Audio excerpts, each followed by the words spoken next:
Hello friends, welcome to my channel. आज मी तुम्हाला दाखवणार आहे माझ्या स्टाईलचा रवा डोसाची रेसिपी कुठेही स्किप न करता पूर्ण रेसिपी लास्टपर्यंत नक्की बघा।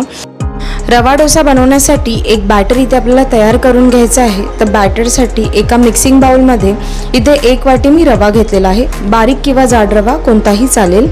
त्यानंतर त्यामध्ये त्याच वाटीच्या अनुसार अर्धी वाटी तांदूळाचं पीठ, अर्धी वाटी दही घेतलेलं आहे। तांदळाचं पीठ नसेल तर ते स्किप केलं तरीही हरकत नाही। मी एकाच वाटीचं मेजरमेंट घेतलेलं आहे जेणेकरून आपल्याला काही प्रॉब्लेम होणार नाही बनवण्यासाठी। क्वांटिटी तुम्ही तुमच्या अनुसार वापरू शकता। आता त्याच वाटीने पहिला 1 वाटी पाणी घेतलं, त्याच्यानंतर अर्धी वाटी पाणी घेतलं आणि ह्या मिश्रणामध्ये टाकून घेतलेलं आहे पाणी आणि ह्याला चांगलं मिक्स करून घेतलं। पुन्हा 1 वाटी पाणी टाकून या मिश्रणाला चांगलं इथे मिक्स करून घ्यायचं। आता हे जे बॅटर आहे ते लिक्विड कन्सिस्टन्सीमध्ये इथे तयार झालेलं आहे। बॅटर तयार करत असताना थोडं थोडं करून पाणी ॲड करायचं आहे जेणेकरून बॅटरमध्ये अजिबात गुठळ्या तयार होत नाहीत। मिक्सिंग बाउलवरती झाकण ठेवले, अर्ध्या तासासाठी ह्याला रेस्ट दिली। अर्ध्या तासानंतर एकदा मी या बॅटरला चांगलं इथे थोडंसं स्टर करून घेतलेलं आहे। तर बघू शकता रवा चांगला फुललेला आहे आणि बॅटर थोडंसं इथे घट्ट असं झालेलं आहे। आता मी यामध्ये चवीनुसार मीठ टाकून घेतलं।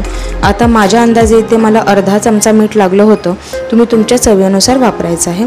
त्यानंतर 4 बारीक चिरलेल्या हिरव्या मिरच्या टाकून घेतला आणि एक मोठ्या आकाराचा बारीक चिरलेला कांदासुद्धा टाकून घेतला।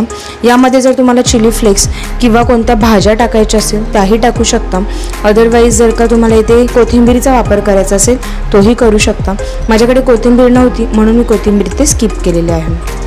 आता बॅटर इथे छान रेडी झालेला आहे।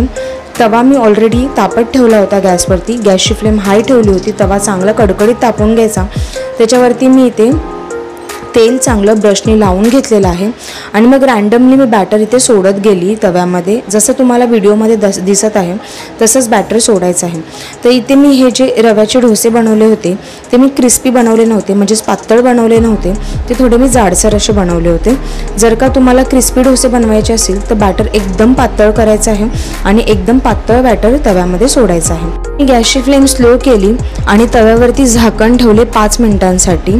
5 मिनिटांनंतर मी तव्यावरचे झाकण काढले तर जो डोसा होता तो एक साईडने इथे बऱ्यापैकी शिजला गेला होता। उलटण्याने मी हा डोसा जो आहे तो तव्यापासून सोडवून घेतलेला आहे। त्यानंतर वरची बाजू मला थोडीशी ड्राय वाटत होती म्हणून मी ब्रशने थोडंसं याच्यावर तेल लावून घेतलं। तूप किंवा बटर लावलं तरीही हरकत नाही। आणि त्यानंतर मी ह्या जी रव्या डोसाची जी बाजू आहे ती पलटी करून घेतलेली आहे आणि दुसऱ्या बाजूने सुद्धा मी हा डोसा इथे चांगला शेकवून घेणार आहे। पुन्हा मी तव्यावरती झाकण ठेवलं 5 मिनिटांसाठी। गॅसची फ्लेम स्लोच ठेवली होती। 5 मिनिटांनंतर मी तव्यावरचं झाकण काढलं आणि पुन्हा एकदा अलटपलट करून हा जो रवा डोसा आहे त्याला चांगला मी ते परतवून घेतलेला आहे। आता हा जो रवा डोसा आहे तो इथे खाण्यासाठी रेडी झालेला आहे। जर का तुम्ही बॅटर पातळ टाकाल तर तुमचा डोसा एकदम कुरकुरीत तयार होईल, पण मला थोडासा जाडसर हवा होता म्हणून मी इथे जाडसर असा डोसा तयार केलेला आहे। तर हा डोसा मी इथे टोमॅटो केचप बरोबर सर्व केला होता। मी हा रवा डोसा टोमॅटो केचप, शेजवान चटणी किंवा आपली कोकोनट चटणी जी आपण खोबऱ्याची चटणी बनवतो ती, सांबार कशासोबत सुद्धा सर्व करा, खाण्यासाठी उत्तम आणि डिलिशियस असा लागतो। घरच्याच साहित्यापासून हा डोसा झटपट इथे तयार होतो। तर हा रवा डोसा तुम्ही सकाळच्या नाश्त्याला किंवा संध्याकाळच्या नाश्त्याला सर्व करू शकता। तर तुम्हाला आजची माझी ही रवा डोसाची रेसिपी कशी वाटली ती मला कॉमेंट सेक्शनमध्ये नक्की सांगा। आणि जर का तुम्हाला माझी रेसिपी आवडलीच असेल तर चॅनलला लाईक, शेअर, सबस्क्राईब करायला विसरू नका। थँक्यू।